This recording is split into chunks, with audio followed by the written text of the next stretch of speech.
Is it because your grades bad? All right. Homework, Jackson. Let's get going. Did we do this one in class yesterday? Yeah.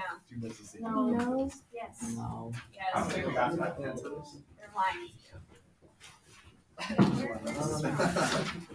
Dave, you're gonna have to tone it down a bit. I don't know if I can handle this for a whole period. All right. Questions on that one? Questions on that one? That one sounds like totally All right. Next one.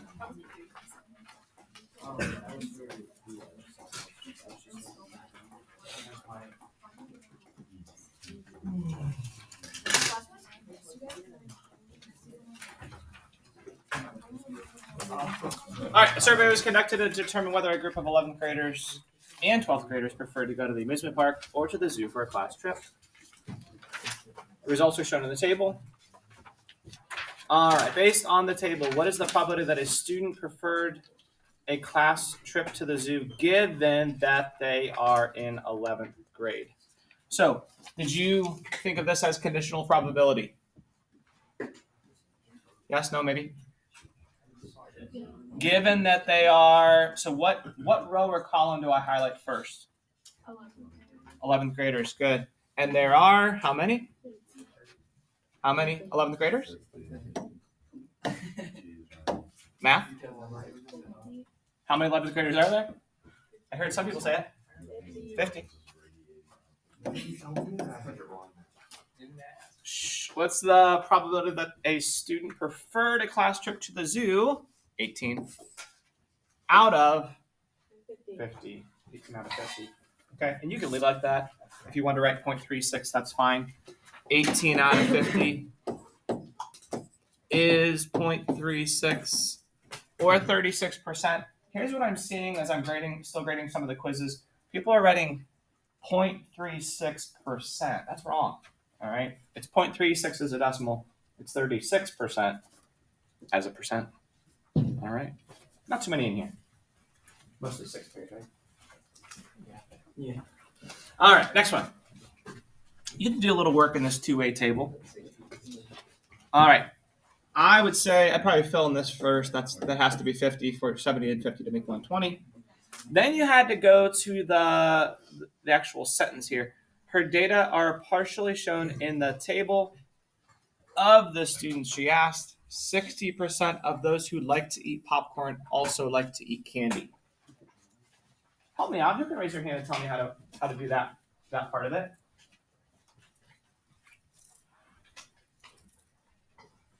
%60 of those who like to eat popcorn also like to eat candy. Paige? 70 times 0.60. Good. 0.6 times 70. That gives us 60% of the popcorn likers. Here's the popcorn likers. Isn't it, watch up here, isn't it 60% of the popcorn likers also like to eat candy? That's going to give us that right there, isn't it? And what is 60% of 70? Paige, do you have that handy? 42. That's what I got. So 42 are here, and that helps us fill in the rest of the table. That means this cell is, what's that? 28, good. And then you can kind of work across. That must be 34, I believe. This must be 16. And this is 58. Not that we need all that, but let's see what they're asking us for. All right, complete the table. Oh, just complete the table. There's another question that asks you to not complete the table, but to answer one of the parts of the problem. This one asks us to fully complete the table. All right, questions on that one?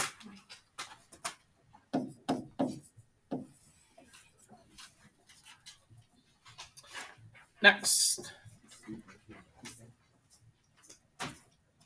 All right, a total of 200 people attend a party, as shown in the table. Person is selected at random to win a prize. The probability of selecting a female is 0.6. The probability of selecting a child, given that the person is female, is 0.25. The probability of selecting a male given the person is a child is 0.4. How many of you read this and your mind just starts mind kind of spins and you're like, I don't know where to start. Okay. You may have to read it a couple times and you may have to underline things and organize it before you can really understand what it's asking. Okay. So the probability of selecting a female is 0.6. How many females are there? Out of? 200. So, maybe the first thing, even if you're totally confused where to start, just to build some confidence would be to double check, is that 0.6 or is there something weird going on? 120 out of 200.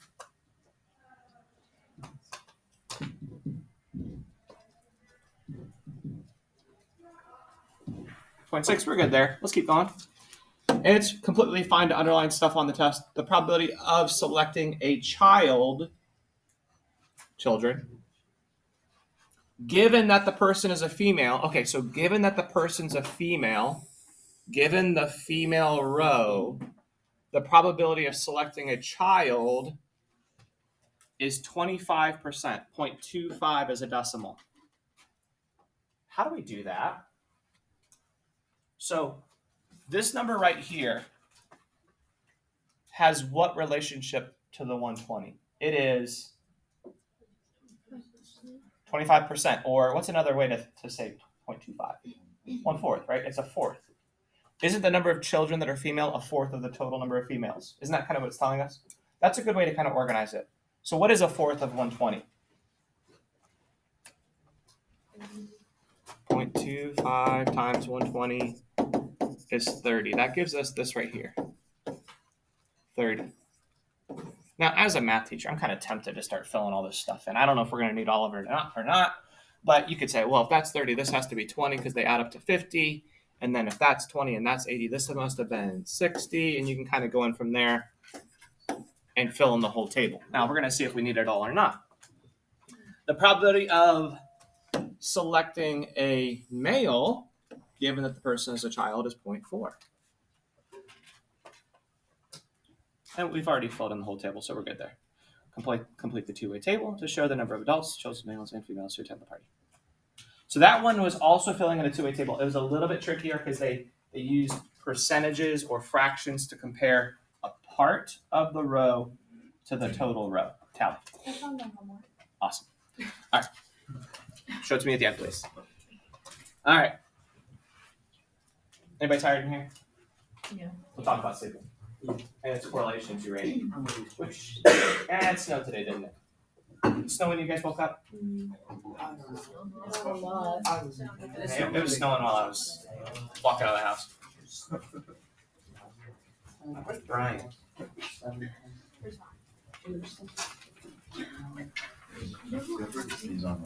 All right, Brian records the number of hours he sleeps each night for several days, whether it is raining in the morning when he wakes up.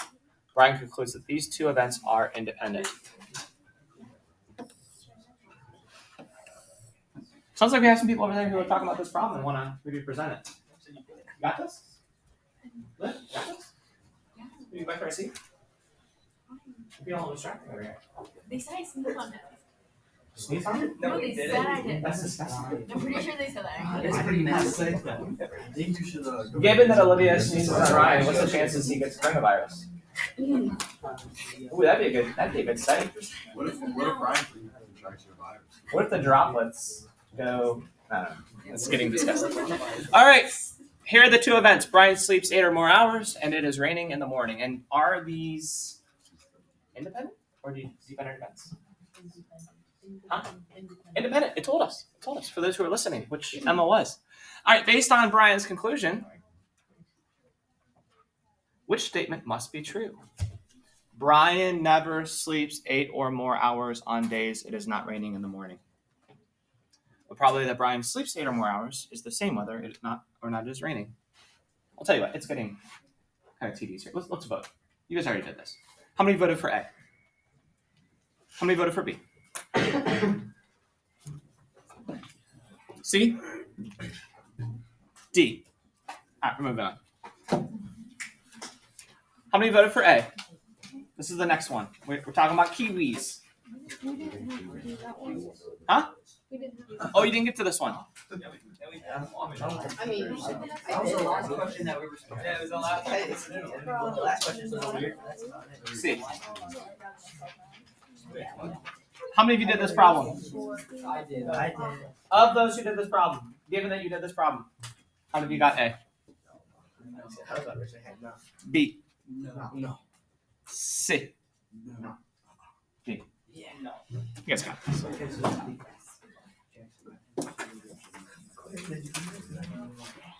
So, what you're telling me is that this is the first problem you did not do. Did you do this one? Okay. We didn't have to do. No.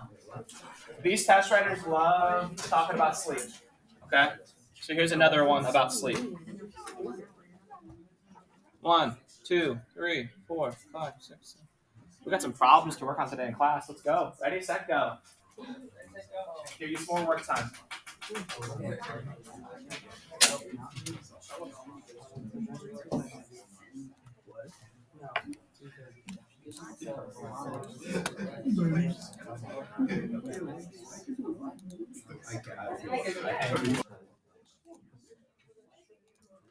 Hey guys, I'm not like some of you think I'm trying to be mean or something. You guys are missing this class Tuesday and Wednesday next week. Like you only have geometry Tuesday and Wednesday. All right. Your state test is after that, so we don't have a whole lot of days to do much. So we need to make sure we're using it to the best of our abilities here. All right. I think this was the first problem we left off with. Is that right? Yeah. All right. Does the student arriving at school on time depend on whether the student goes to bed by 10? This one's not as easy as you might think. How many of you said, like, do you guys see that word depend and read, are these independent or dependent events? Like, did you read it that way? You need to, okay? And it's okay if you didn't. Does the student arriving at school on time depend on whether the student goes to bed by 10 p.m.? Justify your reasoning. How many of you said yes, dependent events? How many of you said no, independent events? Okay, and what would be your reasoning, Olivia? 72 A's is the same thing as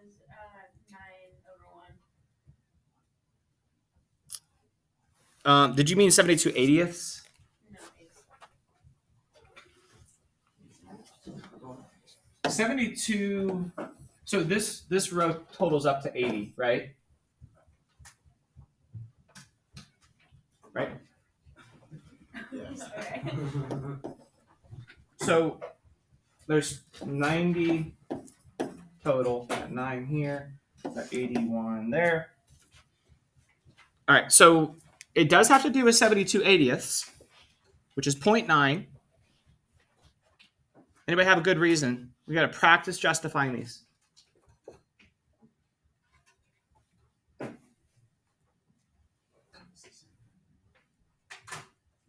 did mine a different way. How'd you do it? I just found the percentage of like the likeliness that it would of you arriving at school late versus on time. So I did like 8 divided by 72 and 1 divided by 9. They're both 11%. So they both have 11% of chance of arriving late. Now, let's make sure we're using what they're asking us to do, though. Arriving at school on time depend on whether the student goes to bed by 10 p.m. So, is this conditional? I'll take a question first. Hallie. Would it be wrong if I just found that they were the same ratio, so it doesn't matter? It depends. What's the same ratio? The 72 to 8 is same as 9 to 1. Yeah, those aren't the ratios they're going to want, though. Like, our ratios shouldn't be more than 100%. So that's why we got to be a little bit picky here. Like, we can't say 72 divided by 8 is 9. 9 is not, like, this is probability, right? It's out of 100. We can't have 9 as an answer. They want some sort of percentage or decimal that can be turned into a percentage. And then we got to step it up a little bit and talk about, are these dependent or independent? What do we know about dependent versus independent? We talked about it yesterday. If independent, then we have events A and B. There's a couple ways to talk about independence. If independent, what? Equals A, and then We're not leaving here until we get this. Go ahead. E equals P of A and P of B and right of A.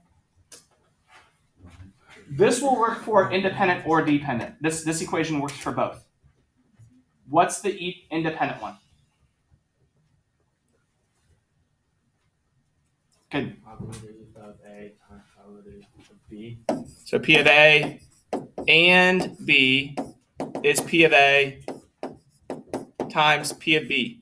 This is only if they are independent. Do you agree? Good job. That's only if they're independent.